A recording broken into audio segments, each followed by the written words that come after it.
Hi everyone, Rachel here, and welcome to episode number 37 of the Ditch the Diet podcast.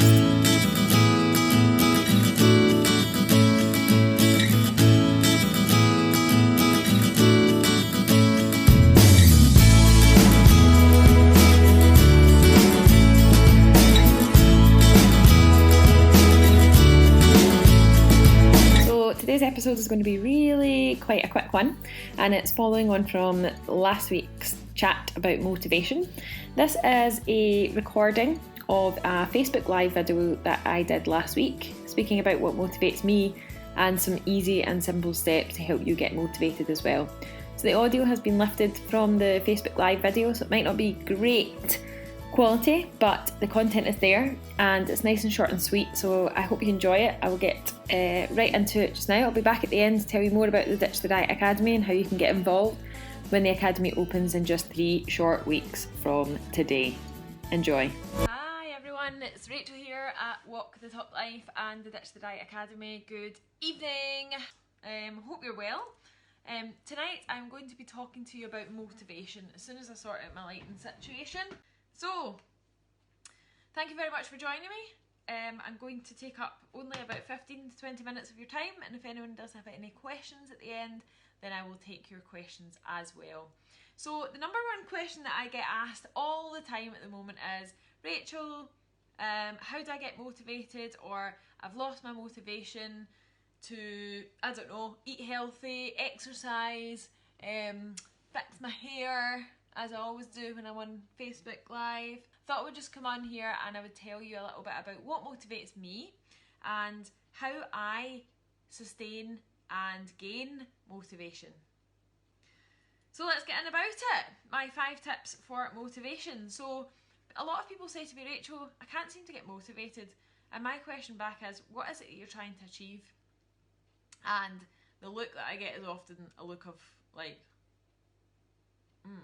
don't actually know. So number one thing that I would suggest you do if you're struggling with motivation or you're struggling to get motivated would be to actually sit back and think about what it is that you're trying to achieve. Because if you don't know what you're trying to achieve, then how on earth are you going to be motivated in order to get that? So have you ever gone through a goal setting process? Have you ever actually sat down and thought about what it is that you really, really want?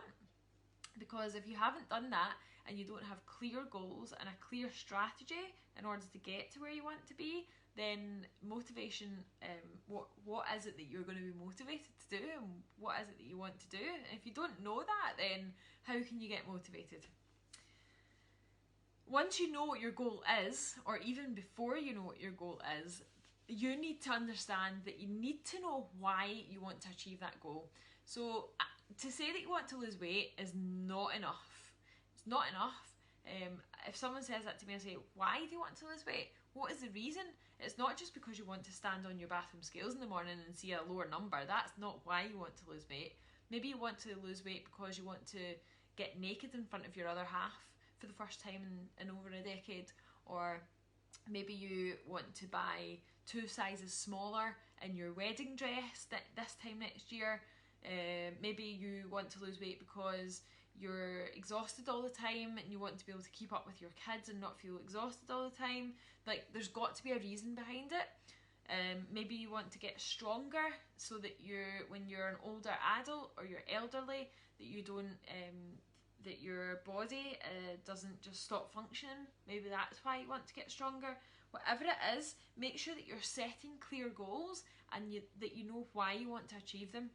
And while we're on goals, I've written down here to remind myself to tell you this, is make sure they're your goals and not someone else's. A lot of the time, I find women especially, and myself included in this years ago, was that I was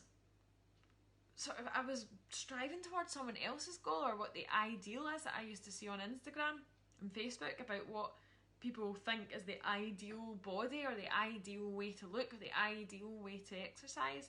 And a lot of the time we lose motivation because the goals that we're striving to achieve are not our goals. They're not what we really want. They're what we either idealise and we think we should be working towards, or there may be someone else's goals altogether. Maybe it's your husband or your wife or your partner, your friends.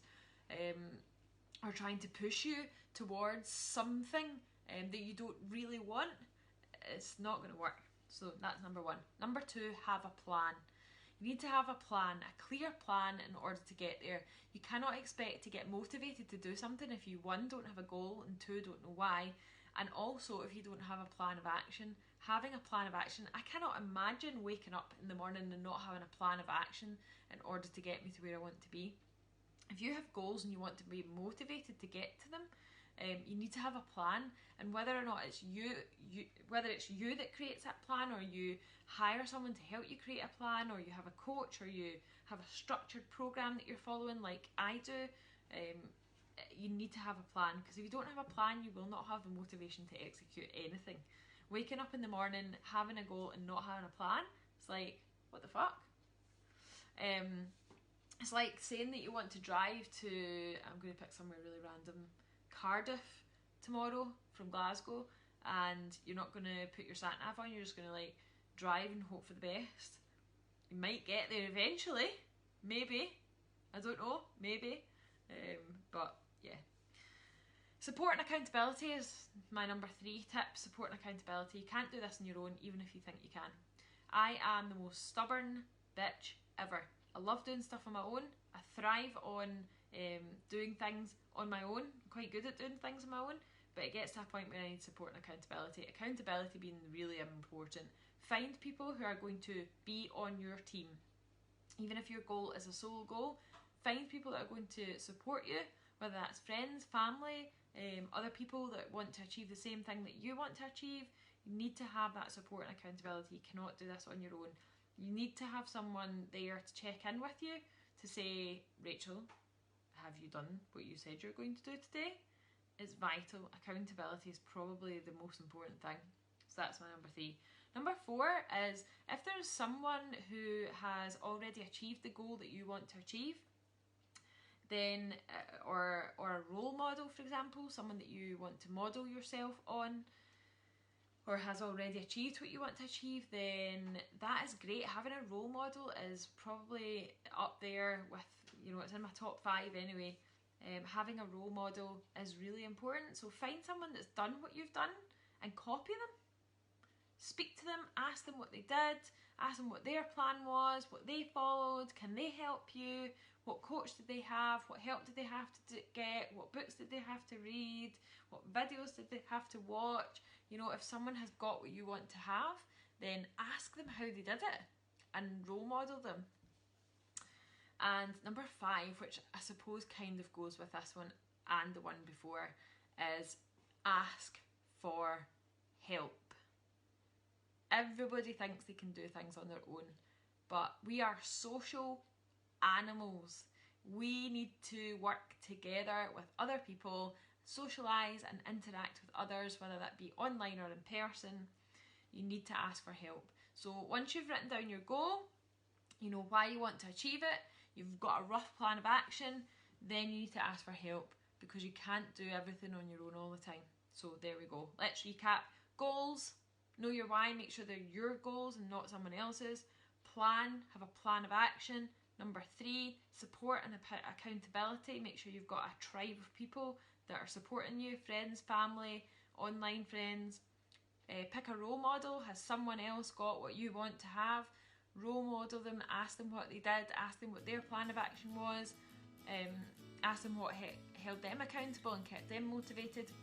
And number 5, ask for help. So there we have it, another episode of the Ditch the Diet podcast. I hope you've enjoyed this episode, and if you have, then please don't forget you can subscribe to the podcast. That would mean a lot to me.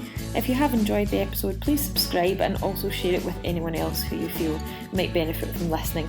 The second thing I need to tell you about just before you go is the Ditch the Diet Academy, which launches 3 weeks today if you're listening to this on the day that we release, on Thursday the 16th of August 2018.